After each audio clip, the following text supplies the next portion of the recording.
गजनी सास। जया की सास को भूलने की बड़ी बीमारी थी। इससे बचने के लिए वो चीजों को एक डायरी में लिख लेती है जिससे कोई उसे बेवकूफ न बना पाए। एक दिन जया कहती है, अरे माँ आओ ना, खाना खा लो, आपकी फेवरेट भिंडी बनाई है मैंने। अरे तुम कौन हो? मेरे घर में क्या कर रही हो?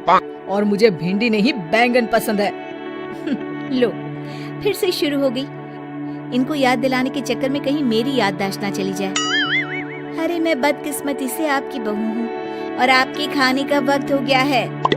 ये कहकर वो उसे अपनी शादी की फोटो पकड़ा देती है। देखिए कैसे मेरी शादी में आप पीछे खड़ी होकर मुझे आशीर्वाद दे रही हैं। अच्छा याद आ गया। चल अब ज्यादा वकील ना बन, खाना लगा। नींद आ रही है। जया की सास का ये सिलसिला चल ही रहा था कि एक दिन, अरे बहू जरा यहाँ आना। ये देख मेरा हार कैसा लग रहा है। बड़ा ही महंगा हार है, मेरी सास ने दिया था मुझे। वाह माँ जी, बड़ा ही सुंदर हार है ये तो। सास मन में इसे लिख लेती है। इसका क्या भरोसा, कल को कह दे मेरा हार है, आपको पहनने को दिया था। ये सोचकर वो इस बात को डायरी में लिख लेती है। एक दिन, अरे माँ आपने ये देखा कैसी लग रही है मेरी साड़ी? हाँ यही तो रोज पहनती है।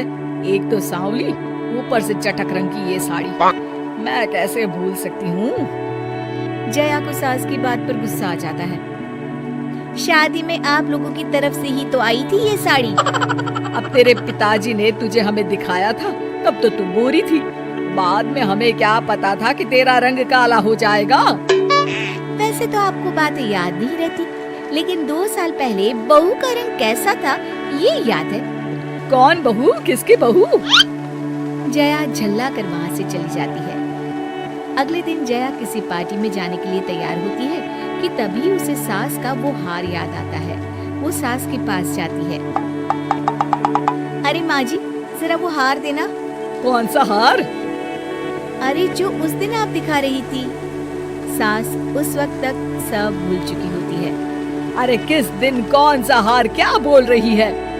जया मौके का फायदा उठाने की कोशिश करती है और सास को कहती है, अरे वही जो मैंने आपको रखने को दिया था, जो मेरी माँ ने मुझे दिया था। अरे तू बहू है मेरी, ये तो तूने मुझे रटा दिया है। लेकिन भला बहू अपना हार सास को क्यों देने लगी? तू कोई चालाकी तो नहीं कर रही है ना मेरे साथ? अरे नहीं माँ जी, अब जल्दी से वो हार ले आइए ना जो आपने बक्से में रखा है। सास जाकर जैसे ही बक्सा खोलती है उसे हार दिखता है। वो उस हार को लाकर बहू के पास लाती है। ये ले, वैसे मेरा दिल नहीं मानता कि इतना सुंदर हार तेरा हो सकता है, पर तू जैसी भी है झूठी तो नहीं होगी। जया सास के हाथ से हार छीनते हुए कहती है, अरे मैं और झूठी? ना माँ जी ना, मेरी तो 4 पुश्तों में से किसी ने भी कभी झूठ बोला ही नहीं।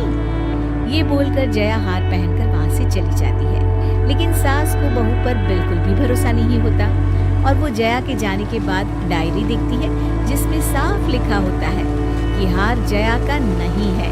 अब क्या था, सास गुस्से से आग बबूला हो जाती है और जया के वापस आने का इंतजार करती है। लेकिन जब जया वापस आती है तब तक सास एक बार फिर सब भूल चुकी होती है। अरे सासू माँ, आज ना आप ही रात का खाना बना लीजिए, मैं तो थक गई हूँ। हाँ क्यों नहीं, वैसे भी काफी दिनों से मैं अपने बेटे के लिए खाना बनाने की सोच ही रही थी। जब से तू आई है बेचारा बिना स्वाद का खाना खा रहा है। ये बोलकर सास किचन में जाती है और बेटे की पसंद का ढेर सारा खाना बनाती है। रात को खाने की टेबल पर जब सभी खाना खाने बैठते हैं, जया पति के सामने दिखावा करती है। हाय रे, आज तो मैं थकी गई, कमर ही टूट गई मेरी। घर का इतना सारा काम और फिर। अरे जया, आज तो तुमने कमाल ही कर दिया। इतना सारा खाना और वो भी मेरी पसंद का। पहली बार शादी के बाद मैं इतना अच्छा खाना घर में खा रहा हूँ। तुमने बनाया है ये खाना? अरे और क्या, आज का सारा खाना मैंने ही बनाया है। देखिए ना कितनी थक गई हूँ मैं। सास को भी कुछ याद नहीं होता कि खाना उसने खुद बनाया है। वो बहू को कहती है, अरे तो क्या हो गया, घर का खाना बनाने में कोई थकता है क्या? चल, तूने कुछ तो अच्छा बनाया। बहू भी मन ही मन खुश हो जाती है। तभी जया का पति जैसे ही मुंह में पहला निवाला रखता है। जया, ये खाना तुमने बनाया है? हाँ हाँ, घबराते हुए जया पूछने लगती है। क्यों, क्या हुआ? अच्छा नहीं लगा? अरे झूठ बोलने की भी हद होती है जया। माँ के हाथ का खाना खाकर मैं इतना बड़ा हुआ हूँ।